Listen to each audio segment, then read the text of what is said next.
राष्ट्रीय खाद्यतेल अभियान तेलबिया NMEO ऑइल सीड्स अंतर्गत सन 2025 ते 26 या वर्षात शेतकऱ्यांना 100% अनुदानावर प्रमाणित सोयाबीन व भुईमूग बियाण्यांचे वितरण करण्यात येत आहे.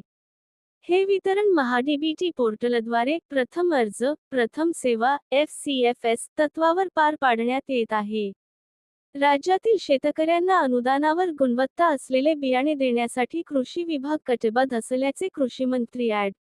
माणिकराव कोकाटे यांनी सांगितले. या योजनेअंतर्गत सोयाबीनसाठी एकूण 46,500 क्विंटल आणि भुईमूगसाठी 16,000 क्विंटल बियाण्यांचे उद्दिष्ट निश्चित करण्यात आले होते.